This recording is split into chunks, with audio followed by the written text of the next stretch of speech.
Ok, entonces vamos a partir. Ahora sí, buenas tardes docentes, buenas tardes compañeros. Mi nombre es Camila Desiré y junto con mi compañera Camelia Díaz Peña vamos a hablar sobre el tema de dolor torácico en urgencias.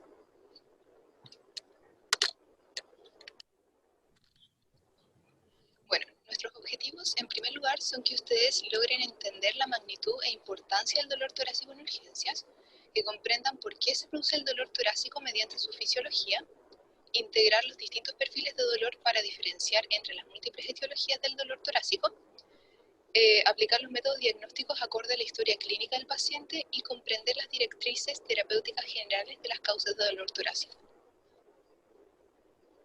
Bueno, dentro de los contenidos que vamos a ver en nuestra presentación va a ser una pequeña introducción, luego vamos a hablar sobre fisiología del dolor, la etiología del dolor torácico, enfrentamiento del paciente, integración de los contenidos y finalmente las conclusiones.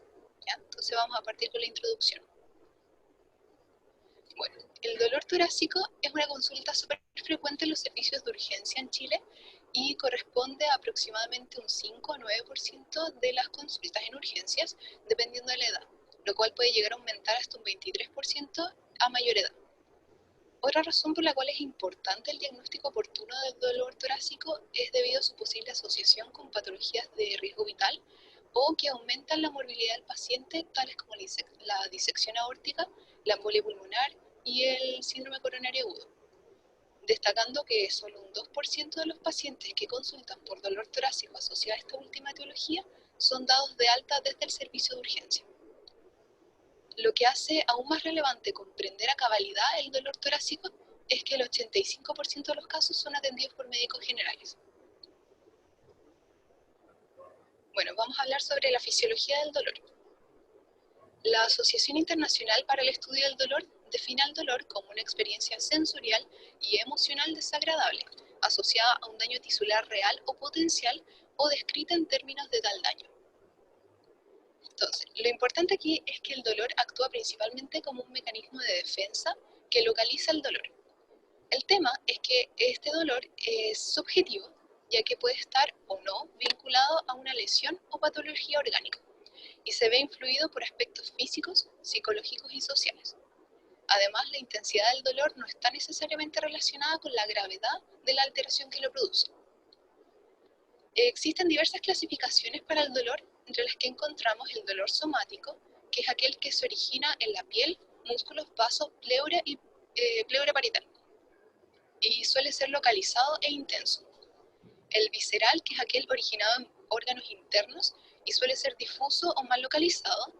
Y el periférico, que como su nombre lo dice, es aquel que se origina en los nervios periféricos, y un ejemplo de este es el dolor producido por el herpes zóster. Otra clasificación según su localización es un dolor localizado, que es aquel precisable y confinado a su sitio de origen. El irradiado, que es aquel que se extiende desde el sitio de origen según un trayecto nervioso, y el referido, que es aquel que se percibe en una zona distante al sitio de origen. Cabe destacar que hay muchas patologías que comparten el síntoma del dolor torácico, debido a que existe una inervación compartida de los metámeros, sobre todo de C3 a T12. Y existen órganos de la región torácica que tienen terminaciones sensitivas limitadas a ciertas áreas. Por ejemplo, lo que ocurre con el aparato respiratorio, que solo presenta estas terminaciones a nivel de tráquea, pleura parietal, mediastino, grandes vasos y fibras aferentes peribronquiales. Ahora vamos a hablar sobre la etiología, y si quisiéramos enumerar las múltiples causas de dolor torácico se vería algo así.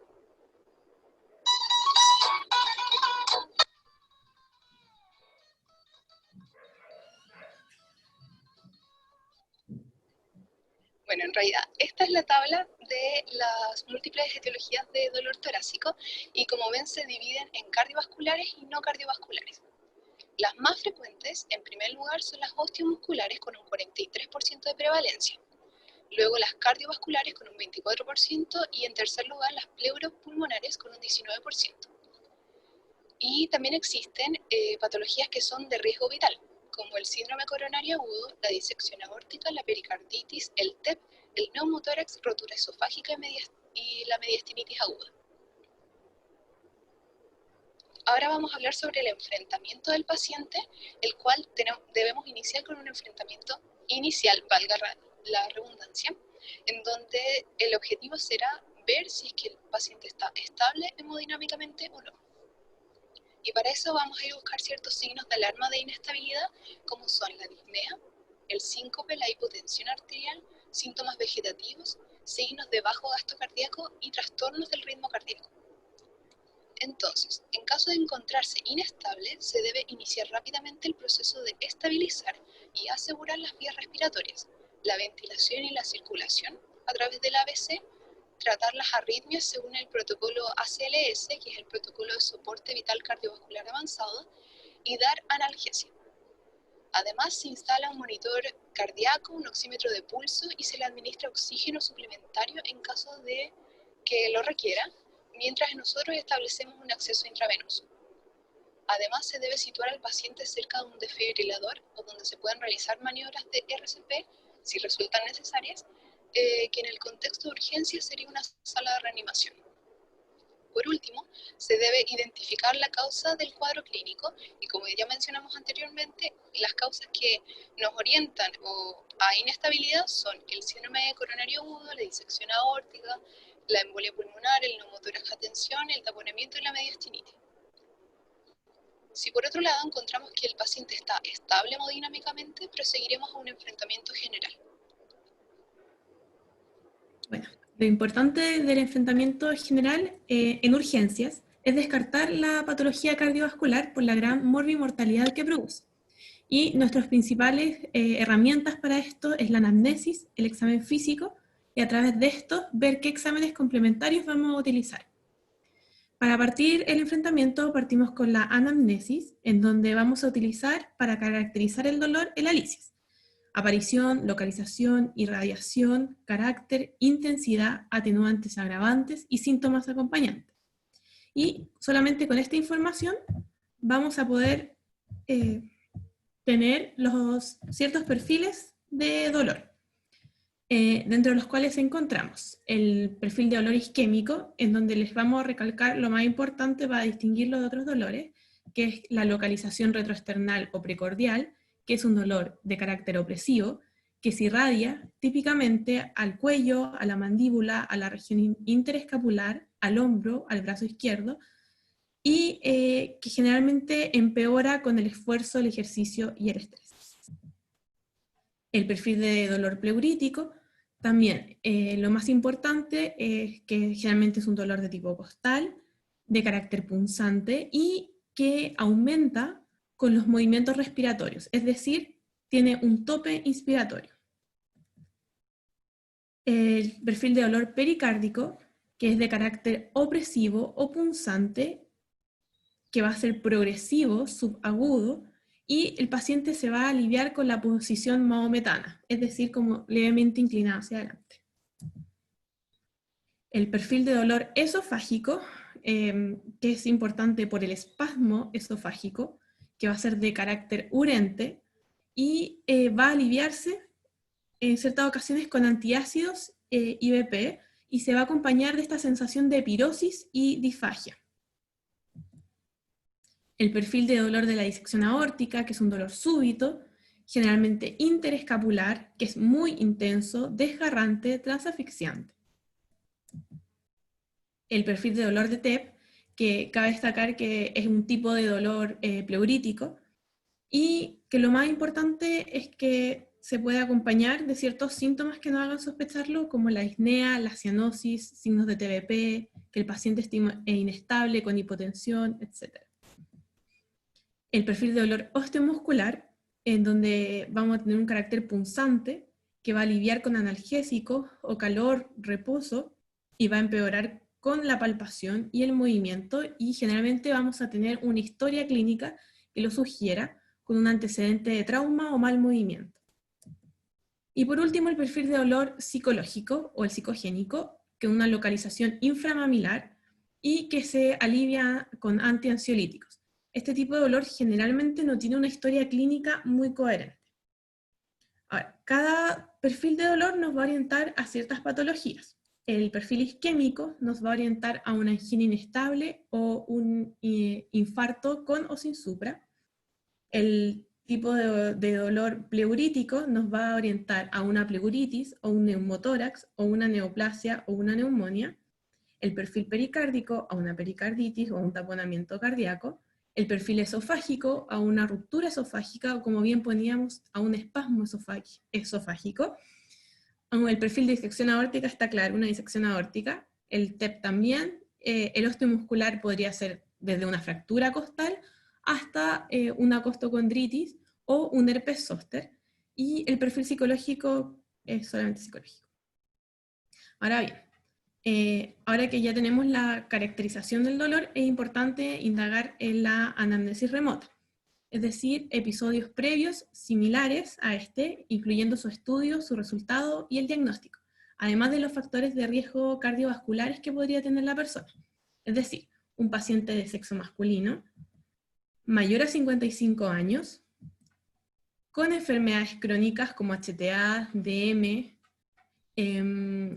tipo 1, tipo 2, dislipidemias, obesidad o antecedentes de patología cardiovascular previa, tanto personales como familiares, y los hábitos del paciente, es decir, como su dieta, si alguien sedentario, el tabaco, el alcohol, el consumo de fármacos, de alguna droga, etc. Tener en cuenta que estos factores son buenos predictores del riesgo cardiovascular, pero no tanto de los pacientes, del riesgo agudo de los pacientes sintomáticos en urgencia. O sea, puede haber un paciente con factores de riesgo y no necesariamente por eso va a tener que tener un infarto, pero hay que tenerlo en cuenta. Bien. Y otros factores de riesgo más específicos de ciertas patologías es las infecciones previas, que nos podrían orientar un poco a una neumonía o una pericarditis. El EPOC, que nos podría orientar a un neumotórax espontáneo. En el caso de la ruptura esofágica podría haber un antecedente de ingesta de cuerpo extraño, de vómitos muy intensos, instrumentalización o endoscopía alta. En el caso del reflujo gastroesofágico, un antecedente de este o de una hernia hiatal.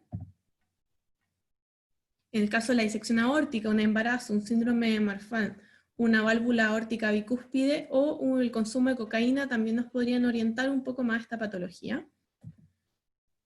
En el TEP, que es los que ya veíamos en la presentación anterior, el trauma, una cirugía mayor, tomar anticonceptivos, quimioterapia, el antecedente de cáncer o de trombofilia. Y por último, el osteomuscular, que tenemos el antecedente del trauma o a veces de un cáncer que podría estar dando una metástasis o de un herpes zóster. En el examen físico siempre tenemos que partir por los signos vitales: presión arterial, frecuencia cardíaca y respiratoria, temperatura y pulso. Y tenemos que tener mucho cuidado si es que vemos que hay un pulso paradójico, si tenemos una hipotensión arterial sistólica o una presión venosa central alterada, porque podríamos estar en la presencia de un taponamiento cardíaco. Si hay diferencias en la presión arterial sistólica entre la extremidad superior derecha e izquierda, de más de 20 milímetros de mercurio, o si hay ausencia de pulsos carotidios o de extremidades superior, podría ser una disección aórtica. En general, es un paciente que va a estar ansioso, que va a estar agitado, que va a estar pálido y sudoroso en el caso de un síndrome coronario agudo. Por lo tanto, es importante ver el estado en que llega el paciente y el estado mental también que está el paciente. Bueno, dentro del examen cardiopulmonar, a la simple inspección tenemos que siempre fijarnos en los movimientos respiratorios, porque si estuvieran asimétricos, con una inmovilidad del hemitórax afectado podría ser un neumotórax o un TEP. Tenemos que ver si está desviada ciertas estructuras laringeas hacia el lado contralateral, porque podría ser un neumotórax. Si tenemos lesiones vesiculares compatibles con herpes zóster, o si tenemos algún signo inflamatorio que nos sugiera una costocondritis. También hay que ver la ingurgitación yugular para ver si podría ser un taponamiento pericárdico. Y buscar el sitio del dolor, porque en el caso del osteomuscular, ante la palpación, este dolor se puede replicar. En la auscultación es muy importante fijarnos en los ruidos cardíacos, si hay un tercer ruido. Si tenemos algún soplo como insuficiencia mitral que nos sugiere una insuficiencia cardíaca, podríamos estar ante un infarto agudo del miocardio o una disección aórtica. Si tuviéramos un soplo sistólico de eyección en foco pulmonar o un desdoblamiento del segundo tono, podría ser un TEP. Si tuviéramos algún ruido como un roce pericárdico, alguna pericarditis. Y si los ruidos cardíacos estuvieran apagados, podría ser un taponamiento pericárdico. Ante la percusión, siempre fijarnos si está timpánico, porque podría ser un neumotórax, o mátide de tipo sólida, que podría ser una neumonía.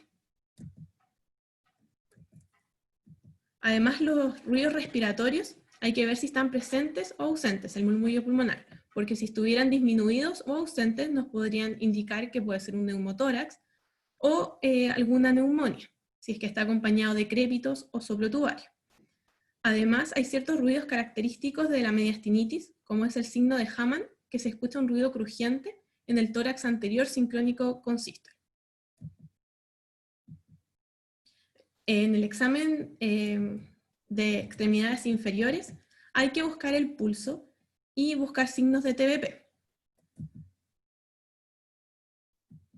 Además de estos exámenes, es importante realizar el examen abdominal porque ciertas patologías, como lo es la pancreatitis, también podrían manifestarse como un dolor abdominal y torácico. Y también el examen neurológico, porque la disección aórtica podría llegar a simular una ACV. Bueno, con todos estos antecedentes ya podemos proceder a los exámenes complementarios. Tenemos algunos que son comunes y otros que son más específicos, que aquí los pueden ver.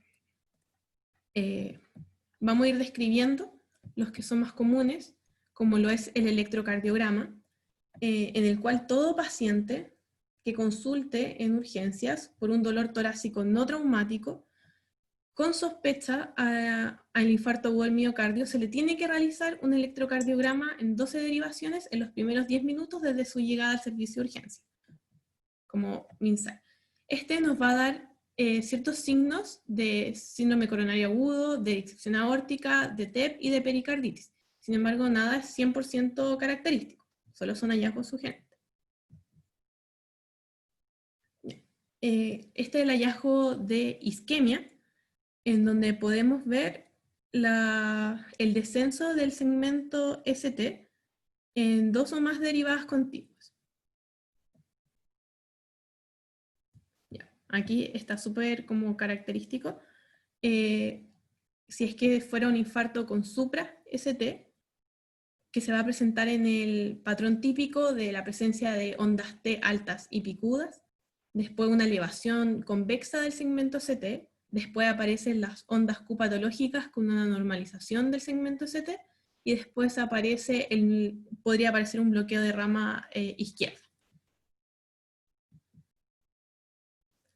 El TEP, que en ciertos casos uno puede encontrar la onda S1Q3T3 yendo a ver en las derivadas. De 1 y 3, fijándose siempre en S, Q y T. Pero no es algo característico, solo se presenta en el 10%, además de la sobrecarga del ventrículo derecho. Y la pericarditis, que está como súper exagerada acá, porque se ve una elevación del punto ST en muchas derivadas electrocardiográficas de forma difusa. O sea, si esto fuera un síndrome coronario agudo, el paciente ya se hubiese muerto. En la radiografía de tórax, que también se va a hacer en todos los pacientes con dolor torácico o inestabilidad hemodinámica, o un diagnóstico potencialmente mortal, y vamos a tener distintos hallazgos. En este caso es un edema pulmonar como difuso por isquemia. En este es la disección aórtica, en donde se ve el ensanchamiento del mediastino, pero también se podrían ver otros signos como desplazamiento de la aorta, derrame pleural, y en el caso de los adultos mayores se podrían ver signos de hipertensión con calcificación arterial. En este se ve el TEP, en las distintas imágenes, los signos clásicos. el neumotórax, que se ve el aire en el espacio pleural, la neumonía, que depende de la etiología, si es que va a ser con calcificaciones o infiltrados, el taponamiento cardíaco, que lo que vamos a ver principalmente es el índice cardiotorácico o la silueta cardíaca aumentada. Este es una pericarditis con el corazón en forma de tienda de campaña, hay que como que imaginárselo. En este se ve el aire libre en el peritoneo, que en ciertos casos nos podría indicar una rotura de esófago, que también puede ir acompañada de neumotórax. Y en este les voy a ver si les logro hacer zoom.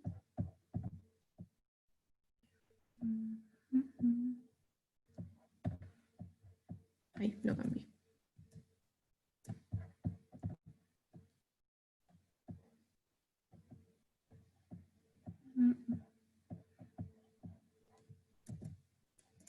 Bueno, en este no se nota bien como la fractura costal porque le tenía que hacer zoom y no lo logro. Pero es la que está en el círculo rojo.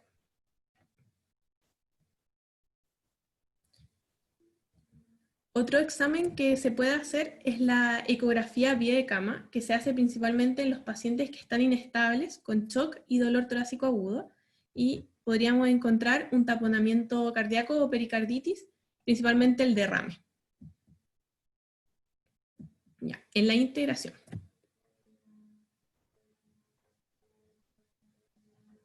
Ay, se está cambiando.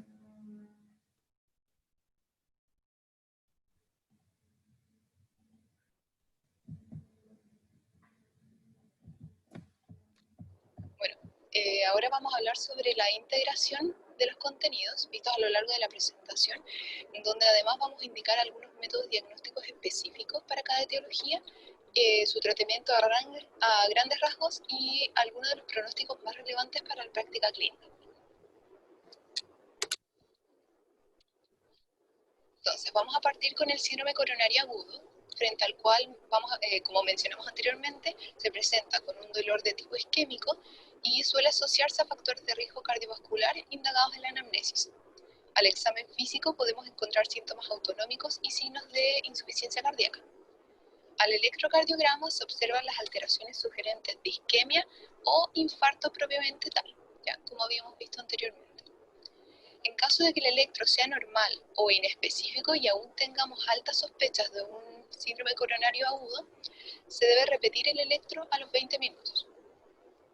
En cuanto al manejo más específico, se pueden pedir otros exámenes para complementar el diagnóstico, como son las troponías cardíacas y o la CKMB o creatinina quinasa MB. Teniendo en cuenta, obviamente, que una alteración en estos exámenes no es exclusivo de síndrome coronario agudo, sino que también puede verse alterada en otro tipo de patologías como es el TEP. Tras estos exámenes se puede realizar una valoración clínica según el score de Hart, que nos indicaría el riesgo de que el cuadro que tiene el paciente sea efectivamente un síndrome coronario agudo. El tratamiento para el infarto con supra será una reperfusión con el método más oportuno dependiendo del tiempo de evolución del paciente. Y mientras que el infarto sin supra va a corresponder a derivar al paciente para hacerle una angiografía coronaria diagnóstica. En cuanto al pronóstico, en esta etiología será evaluado según la escala TIMI, el cual determina un porcentaje de mortalidad dependiendo del puntaje obtenido según ciertos criterios que se muestran aquí. Además, existe un estudio hecho por la Universidad de Chile en 2017 que compara sus propios porcentajes de mortalidad con los obtenidos por el TIMI, llegando hasta un 82,5% con un puntaje TIMI mayor o igual a 10. Este es otra clasificación, que es la clasificación KILIP, en la que establece la probabilidad de muerte en los primeros 30 días tras un infarto agudo al miocardio. Lo importante en esta tabla es que si se asocia con un shock cardiogénico, la probabilidad de mortalidad asciende hasta un 90%.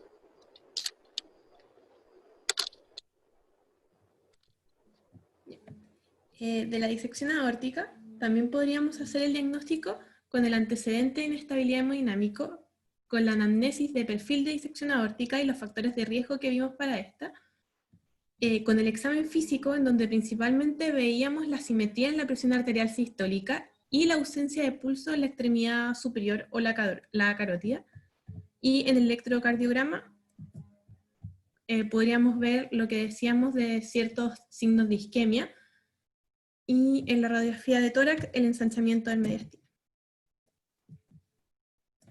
Otros exámenes que podemos hacer es el TAC, la resonancia magnética o LT, para complementar y confirmar este diagnóstico, si es que el paciente está estable hemodinámicamente. Y el tratamiento es principalmente el control de la presión arterial y la frecuencia cardíaca con beta bloqueo, y se deriva de urgencia a cirugía. El pronóstico, esto es un estudio, el estudio IRAD, que nos dice la mortalidad según si es tipo A o B de Stanford, y el tratamiento que recibieron, si es médico o quirúrgico. Hay que tener en cuenta que cada hora en que pasa va aumentando la mortalidad. En relación al TEP, también podemos ver la anamnesis del perfil de TEP o de dolor pleurítico y los factores de riesgo que veíamos para este. En el examen físico, la taquipnea, la taquicardia y los signos descritos anteriormente.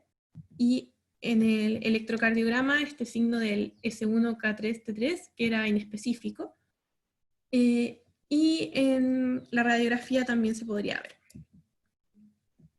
Con este podemos hacer la valoración clínica con el score de Wells, que es el más utilizado, para ver la probabilidad de que realmente hay un TEP, y si necesitamos complementar los exámenes con el dímero D y posteriormente con un angiotaco. Y el tratamiento es principalmente la anticoagulación, dependiendo del riesgo que tengamos, si se hace en UCI o si se hace en ambulatorio o en sala común.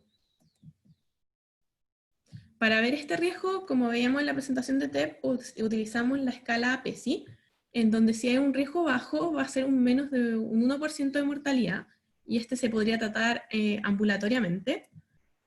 Puede ser un riesgo intermedio con un 3 a un 15% de mortalidad, o un riesgo alto de más de un 15%, en donde ese paciente hay que derivarlo a la UCI. Con respecto al taponamiento cardíaco, también vamos a tener la anamnesis de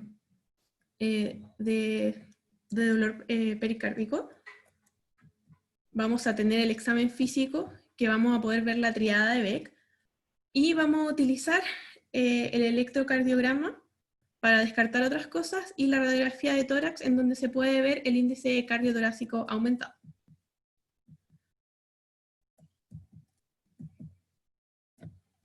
El tratamiento va a depender si el paciente está hemodinámicamente estable o está inestable. Si está inestable, vamos a proceder a realizar una pericardiocentesis, y si está estable, es un tratamiento conservador donde hay que vigilarlo con estudios ecocardiográficos seriados, y hay que evitar la depresión del volumen y tratar la etiología que lo causó. Con respecto al neumotórax, es un perfil pleurítico de dolor, en donde el examen físico principalmente vamos a ver un paciente hipoxémico con ruidos respiratorios unilaterales disminuidos, y la radiografía de tórax característica que describimos anteriormente. Este paciente, los exámenes complementarios, no hay mucho al lugar, así que principalmente vamos a utilizar los exámenes, la radiografía y el electrocardiograma para descartar otras cosas, y el tratamiento es una toracostomía urgente. La ruptura esofágica con mediastinitis, vamos a tener principalmente la anamnesis de perfil esofágico y los factores de riesgo que veíamos anteriormente, como era el caso del vómito intenso, o si era un paciente instrumentalizado. En el examen físico es un paciente que está inestable hemodinámicamente, y lo que podíamos ver era el signo de Hamann. Y la radiografía de tórax es nuestro principal aliado, en donde idealmente debería ser con contraste. El tratamiento para esto son antibióticos de amplio espectro y la derivación a cirugía cardiotorácica para desbridamiento quirúrgico y la reparación. Con respecto a la neumonía, va a ser un dolor de tipo pleurítico, con tal vez el antecedente de una infección respiratoria. En el examen físico vamos a poder ver los ruidos, los ruidos respiratorios o del murmullo pulmonar disminuidos o abolidos. Vamos a poder ver tal vez un soplo pleurítico y el paciente podría estar con requerimientos de oxígeno. En la radiografía de tórax podríamos distinguirlo y los exámenes complementarios podrían ser un hemograma con reencuentro de leucocitos y un hemocultivo. El tratamiento general, antes del tratamiento general es importante la valoración clínica con el CURP 65 para valorar la mortalidad. Acá está la tablita para que después la tengan. Y el tratamiento con antibiótico y oxígeno debe ser necesario. Acá está la mortalidad y si se asocia a la recomendación de ciclotrato ambulatorio, si es necesario hospitalizarlo en sala o considerar UCI. La fractura costal o costocondritis sería un dolor de perfil osteomuscular con el antecedente de haber hecho una mala fuerza o haber tenido algún trauma. En el examen físico este dolor se puede desencadenar por la palpación y se podría ver en la radiografía de tórax. La fractura, no la costocondritis. Y el tratamiento es principalmente la analgesia.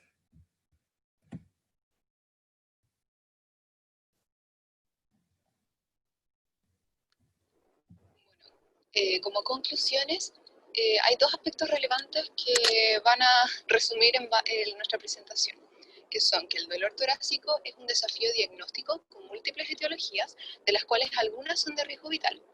Y en segundo lugar, que el médico general debe ser capaz de identificar los distintos tipos de dolor torácico, los que serán completados con los exámenes complementarios, teniendo en cuenta su utilidad para ciertas patologías. Eso. Antes de pasar al caso clínico, vamos a responder si es que hay alguna pregunta en el chat. También quiero destacar que después de que uno ve todas estas cosas, recién puede pensar en otras causas como lo es el perfil psicológico o el reflujo gastroesofágico, que son como causas más de estudio ambulatorio o hasta de exclusión. Así que ahora vamos a ver las preguntas.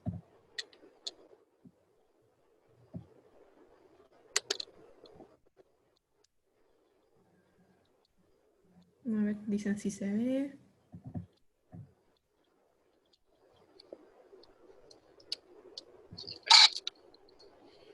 Sí, el ET es el ecocardio transesofágico. Parece que no hay más. Estoy viendo para arriba. Si te gusta abajo. Eso. No, parece Sí, que no hay más hay preguntas. preguntas. Yo tengo preguntas. Bueno. Preguntas. Ya. A ver. No, más que preguntar. Primero, antiansiolítico por ahí. Antiansiolítico. Se nos pasó ayer. Ansiolítico nomás. Ah, ya. Un derrame pericárdico causa un taponamiento cardíaco si es que el volumen es suficiente. No es ni derrame cardíaco ni taponamiento pericárdico. Es el derrame pericárdico que puede causar un taponamiento cardíaco. El corazón se taponea, por así decirlo. ¿Ya? ¿Sí? ¿Se escuchó eso? Sí, Sí. se escucha bajito, pero se escucha. Ya. La disección aórtica, entonces, ¿cómo puede causar isquemia? Porque eso no es siempre. Po. Cuando uno No, encuentra isquemia en un cuadro muy característico de disección aórtica, ¿qué tiene que pensar? como ¿por qué se podría dar este fenómeno, doctor? ¿Está preguntando? Ya, porque desde el arco aórtico sale la carótida común y la carótida común va a tener de ramas la comunicante posterior y la cerebral media.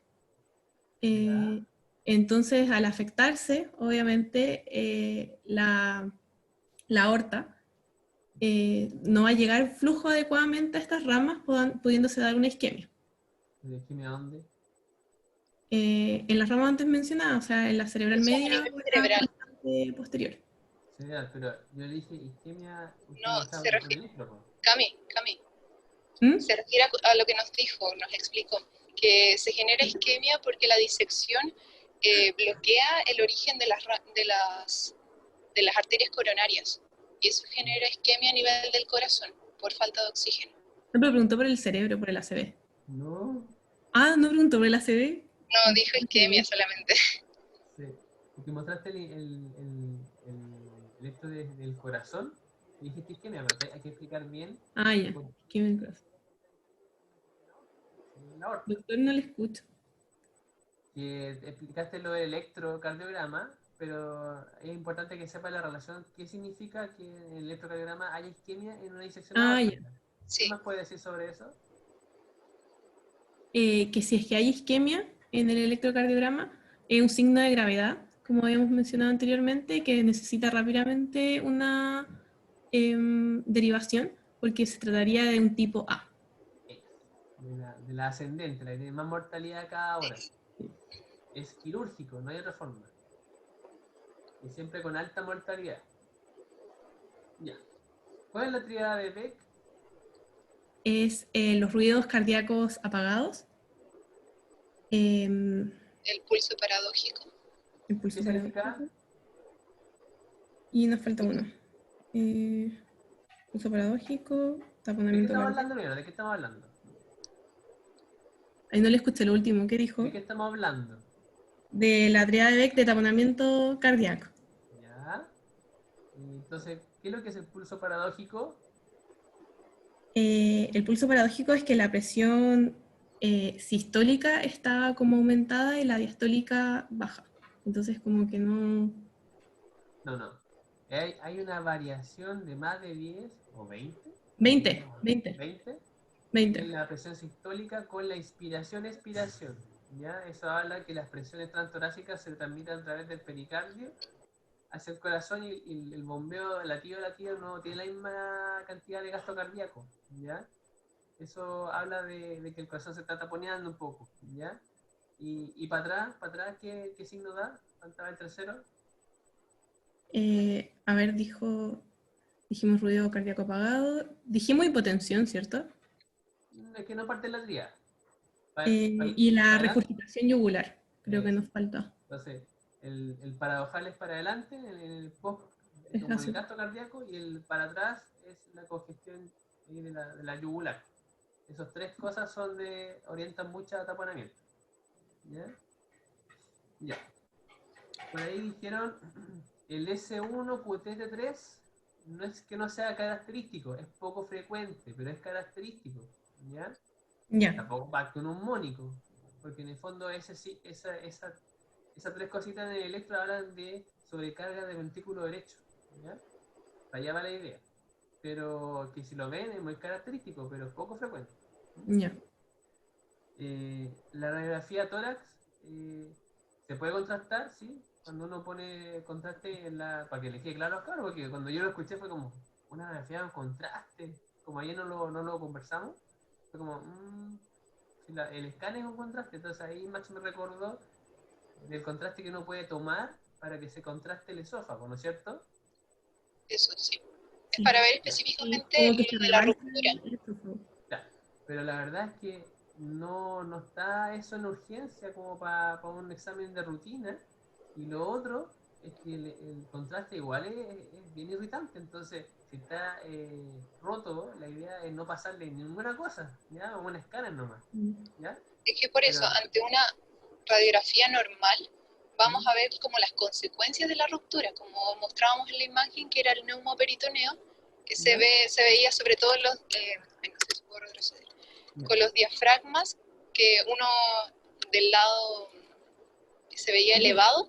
Yo voy al hecho de que no le van a hacer una radiografía con contraste digestivo, por así decirlo, del esófago, porque van a hacer que salga el contraste que es irritante al mediastino, pues entonces no Ya. es ni un examen de urgencia, ni aconsejable, ¿ya? ¿Ya? ¿Sí? Ya. Doctora, hay una pregunta en el chat para usted, Esto me de queda la tríada de Beck. hipotensión, más ruido cardíaco, hipotensión. Chuta, ¿qué dicen los profes? Que efectivamente ruido cardíaco apagado con ingurgitación yugular.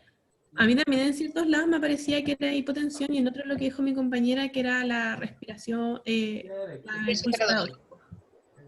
Ya, derecho. Ya, derecho. Estamos bien. Potencial. ¿Tú te ves con esto de potencial? ¿Uso para alojar? No, pues, es uno o lo otro. Es una pregunta difícil, parece. En los papers han aparecido de los dos, pero yo me Ya, quedé también como mi compañera con el pulso paradojal. perfecto. Ya. Pero en el fondo son una cosa que habla del gasto cardíaco hacia adelante, otro que habla de la precarga para atrás y otro que habla sobre los ruidos del corazón cuando uno ve que no se escucha. Cuando se escucha que no se escucha. ¿Ya? Profe, ¿puedo hacer una pregunta respecto al pulso paradojal? Y creo que una vez leí en un texto que era de la Católica que el pulso llamado paradojal, en verdad no es paradojal, sino que es como ¿Exacerbado? claro, la exacerbación de un fenómeno que es fisiológico en principio, Claro. ¿cierto? Ujú. Ya, entiendo, ya, perfecto. Muy bien. Ya, la presentación estuvo bien clarita. Me interesa que le pongan alto énfasis cuando revisen la clase en los intervalos de mortalidad que tiene cada patología. De hecho, se los pedí a las chiquillas por lo mismo. Lo que ustedes están haciendo en la urgencia, aunque la gran mayoría va a ser cosas banales, ¿ya? Están entre medio patologías que pueden incluso simular cosas banales y que tienen bastante mortalidad, ¿ya? Las chiquillas lo pusieron bastante bien en el sentido de que ustedes no están manejando dolores torácicos, están manejando mortalidades potenciales.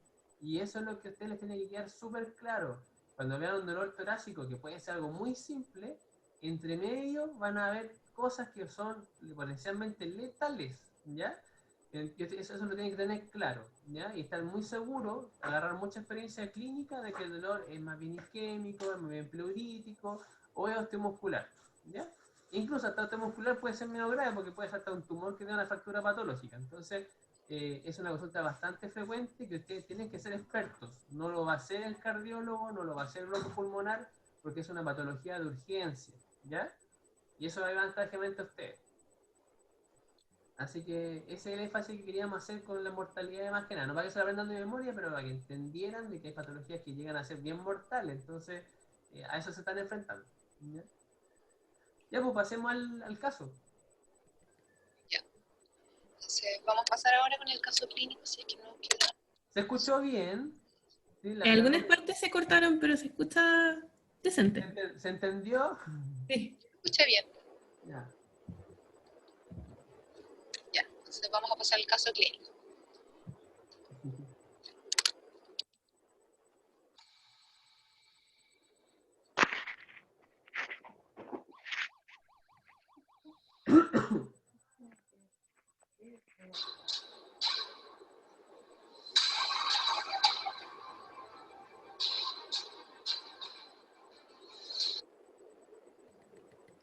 Ya, entonces tenemos que llega una paciente femenina de 28 años que consulta de madrugada en el servicio de urgencias extrahospitalaria por dolor intenso desde la noche anterior en ambos tríceps que no cede a la analgesia con aires. ¿Ya? La primera pregunta en este caso es una pregunta para quien quiera responder de forma voluntaria. Ya, sería, según sus conocimientos en fisiología del dolor, explique a qué tipo de dolor podría corresponder este cuadro. Quien quiera que responda. Somático. Ya, somático. ¿Y por qué? Explícalo. Que en el fondo puede derivar de algún como osteomuscular, entonces podría como ser localizado en la zona donde está originado el dolor. Eso, que es localizado y proviene de ciertos como grupos específicos que dentro de eso eran los musculares. Ya, muy bien. Entonces, vamos a seguir con la anamnesis, con ciertos datos de la paciente que nos entrega que, como antecedentes personales, destaca obesidad tipo 1, hipertensión arterial, en tratamiento con enalapril, con buen control, y fumadora de un paquete al día de cigarros. El día anterior había estado realizando sobreesfuerzos en el domicilio. ¿Ya? A la exploración presentaba miembros superiores con dolor a la palpación de ambos tríceps y en ambos trapecios, sin apreciarse contractura muscular, y a la exploración neurovascular distal está normal. El resto de la exploración neurológica, cardiorrespiratoria, abdominal y miembros inferiores están normales. Presenta las siguientes constantes. Presión arterial de 150 con 100 miligramos de mercurio, frecuencia cardíaca de 84, saturación de oxígeno de 93 y glucemia de 124 miligramos por decilitro. Entonces,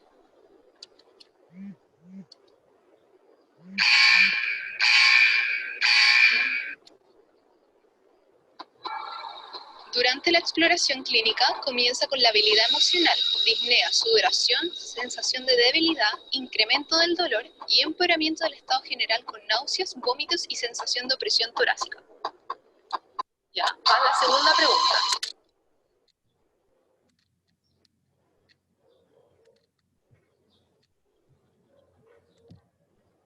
Ay, no. Entonces,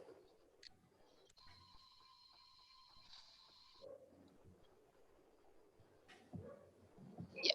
Luego de estabilizar a la paciente, rápidamente se va a proceder a realizar un electrocardiograma. ¿Ya?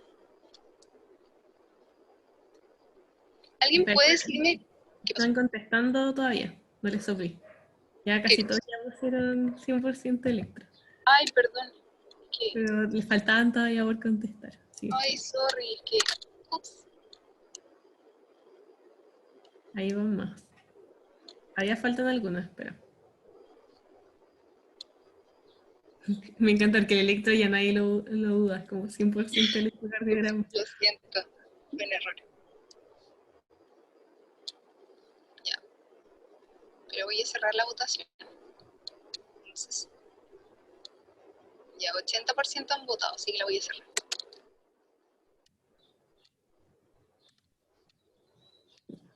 Bueno, un 100% votó el electrocardiograma, lo cual está bien porque como vimos anteriormente, se le hace a todo paciente con dolor torácico no traumático, donde no está claro cómo, si es un dolor traumático acá o no, porque no reacciona a la analgesia y el paciente después claramente empeoró. Así que por eso siempre es importante hacer el electrocardiograma.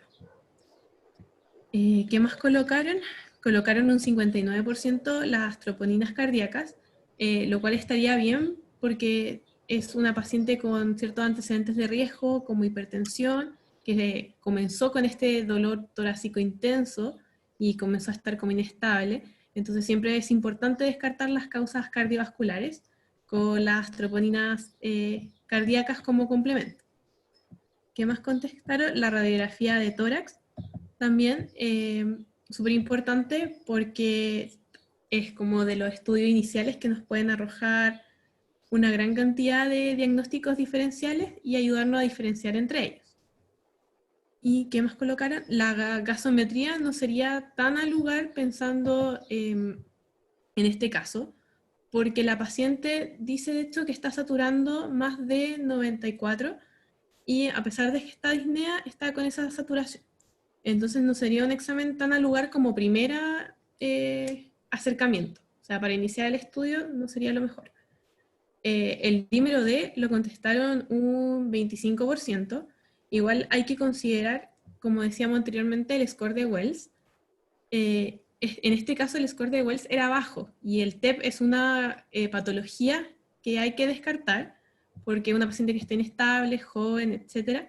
Entonces sería útil un dímero D antes que otros exámenes, porque esa, como habíamos mencionado, era la progresión. O sea, si es un score de Wells que me hace dudar, yo procedo a hacer un dímero D y dependiendo del resultado de este, veo si hago un angiotac, si es que el paciente está estable hemodinámicamente. Y colocaron algunos un hemograma, que a pesar de que siempre vemos en el hospital que se hace como de rutina, en este caso quisimos como que eligieran los 4 más importantes para iniciar su estudio, y no están al lugar porque el paciente no tiene como ningún signo que me haga sospechar una neumonía. O sea, además del dolor torácico. No tiene ni tos, ni fiebre, ni nada. Y un 5% colocó el angiotac, que también lo expliqué con el dímero D. Nadie colocó la resonancia. Y un 16% el ecocardiograma, que en este caso no tendríamos ni la triada de Beck, ni nada que me hiciera como sugerir tanto un taponamiento cardíaco. Ya. Dale, Cami, siguiendo con... Pero súper bien porque todos pusieron el electrocardiograma. Entonces, procedemos entonces a realizarle un electrocardiograma, el cual se muestra de la siguiente forma. No sé si alguien quiere tratar de decir qué es lo que observa en este electrocardiograma.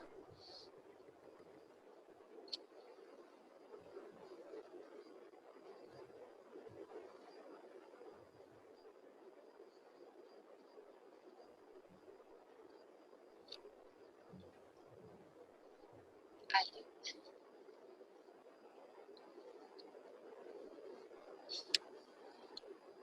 Fácil. No veo el chat. ¿Una onda T picuda? ¿O como supra? ¿Y qué ¿Dónde ves derivada eso? tú lo ves? ¿Dónde ves eso? En B2 y B3. Que No sé. en realidad B2 y B3, por su ubicación, digamos, en las primordiales, sí, son las más como llamativas, entonces te forman los QRS y las T mucho más de mayor voltaje con respecto a las otras derivadas. Entonces, creo que en este caso no se considera tan así como una onda T picuda.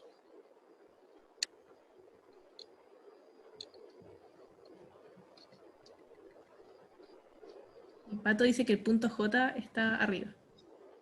¿En qué Todos ven parte? un ¿En qué supra. derivada? El Giorgio también ve un supra del ST. ¿Hola? ¿En qué ¿Me derivadas? escuchas?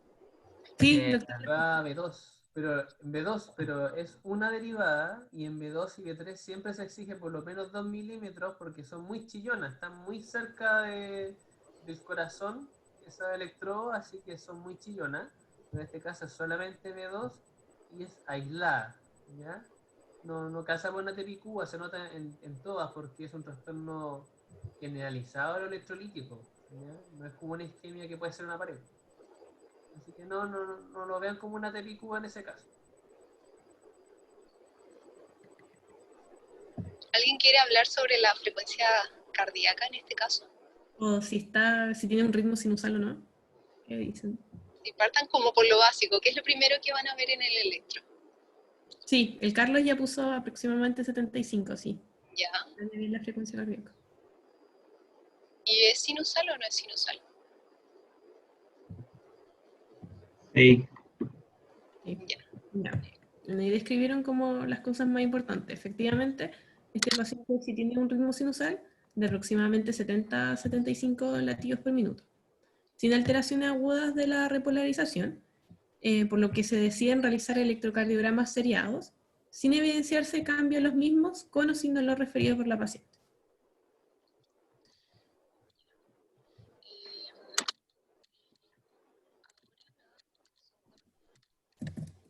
¿Cómo que no cambió? No tenía supra.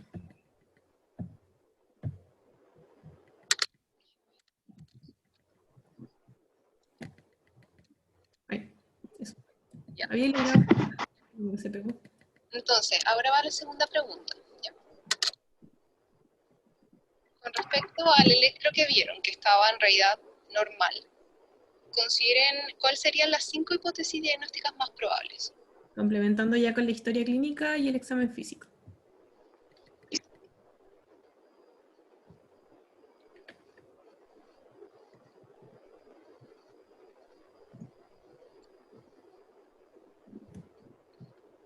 Mejor las 3, pues, 5 mucho. Bueno, 3. 3. Ya 3. 3. 28 años tenía la paciente.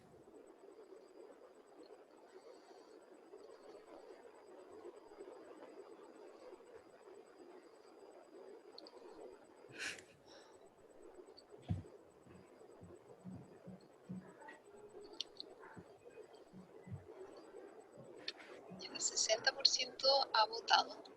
Así que Esperemos que llegue un poquito más y... esperando que llegue como a 70. Sí, y ahí cerramos.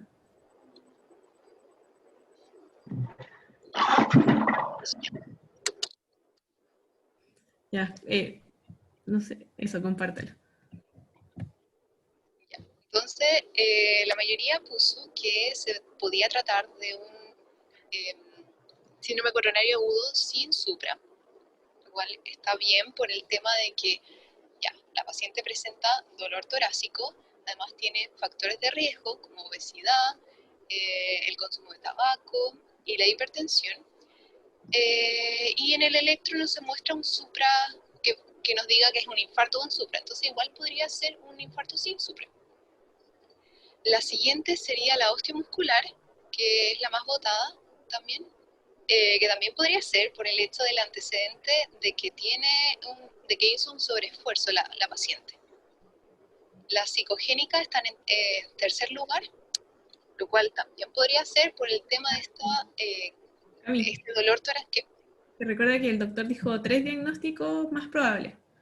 La tercera es la psicogénica. Pero en este caso la psicogénica no tendría tanto lugar porque es una causa más de exclusión en una paciente obesa con factores de riesgo que está con disnea, un dolor torácico como bastante intenso. Entonces la causa psicogénica no tendría tanto lugar, igual sería como una especie de prejuicio por, sí, era obesa tipo 1, con hipertensión, Y desaturando. y estaba desaturando. Entonces decir que es una paciente que es causa psicológica y mandarla para la casa, a mí me parece un poco como no al lugar. Porque sería más, después de descartar todas las causas importantes. Con un prejuicioso, 64% prejuicioso. Háganse ver. Bueno, pero la cuarta, en cuarto lugar está el TEP. Que La el TEP, cuarta. sí, eso, en cuarto lugar está el TEP. Sí, esa sí estaría en lo correcto porque como decía el doctor, era una paciente que estaba desaturando, que tenía un gran dolor torácico, era una paciente joven. Y ahora vamos a ir como completando la anamnesis para ver cuáles de estas puede ser pericarditis. No teníamos ningún antecedente ni de fiebre, ni de infecciones anteriores, ni tampoco había una triada de Beck que nos pudiera sugerir un derrame pericárdico. Una pericarditis puede doler y cuando hay mucho derrame puede haber un taponamiento, pero puede ser una pericarditis, sí, podría ser. Sí. Podría ser. Aunque raro como inició, el dolor inició en los brazos, raro. Y tampoco tenía un electro de pericarditis. Que elevado como en todas las derivadas. Vamos a proceder. Entonces, después de ver el electro, decidimos seguir completando la anamnesis. La paciente le relata que comenzó hace poco a consumir anticonceptivos orales y que su papá, al igual que su hermana, han presentado cuadros similares al suyo, concomitantes a una hinchazón dolorosa de la pierna, según explica la paciente. Entonces,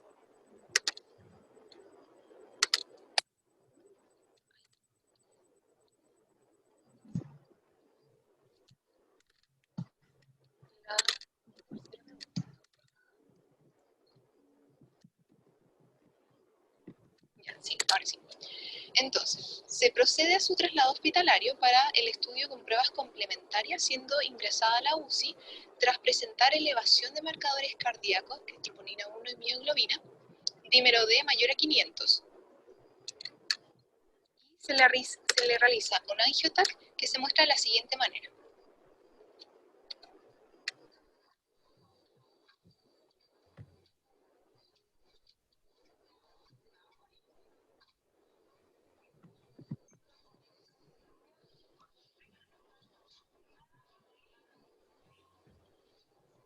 Ahí se ve toda la rama con un tremendo cuajarón negro. Ahí, ahí. Ahí, específico. Y ahí. Está evidenciando esa parte. Es tremendo, tremendo. Entonces, respecto a lo que ya vimos, señale la causa más probable para este dolor torácico e indique cuál sería su tratamiento de forma general.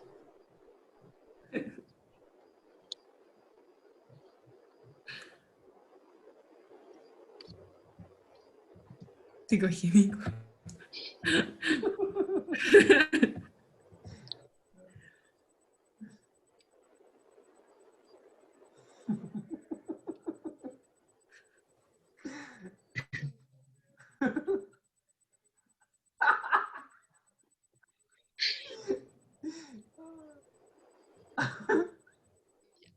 Vamos casi por el 80%, entonces lo voy a cerrar. La mayoría puso TEP. Alguien, una persona puso psicogénico y otra persona puso disección aórtica. Ya. Entonces, aquí, ¿qué era lo más relevante? La paciente estaba desaturando. Llegó con este dolor torácico que al principio era como bien inespecífico, no sabíamos bien de qué patología podíamos estar hablando. Le hicimos el electro y no mostraba ningún tipo de patrón específico. Solo en realidad nada, no mostraba nada. Luego presentó esta crisis, seguimos indagando y la paciente estaba consumiendo anticonceptivos y tenía una historia familiar, digamos, de que el padre y la hermana presentaban cuadros similares y estaban relacionadas a esa hinchazón en la pierna. Entonces, algo tenía la paciente familiar, tal vez algún tipo de asociación. Trombofilia. Exacto, trombofilia. Y después se le hizo, presentó esta elevación de las troponinas cardíacas que, como dijimos, se podían elevar no necesariamente no solo en el síndrome coronario agudo, sino que también en el TEP, y lo mencioné. Y el dímero D estaba elevado. Y en el angiotap se observaron esos trombos. Así que sí, como mencionamos, el tratamiento general es la anticoagulación.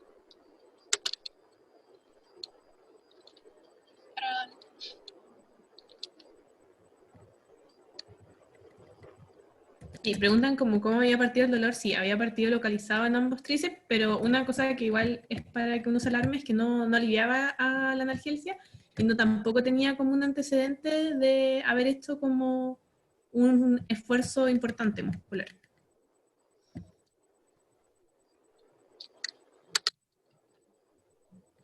Bueno, ese fue nuestro caso clínico, esta es nuestra bibliografía y terminamos con el tema dolor torácico.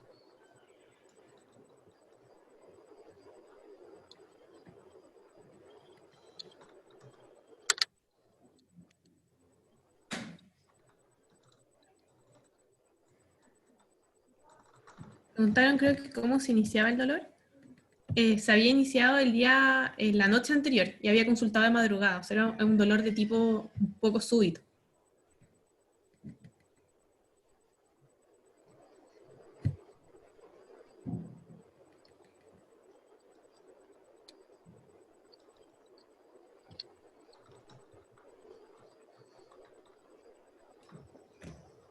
Creo que no quedan más dudas.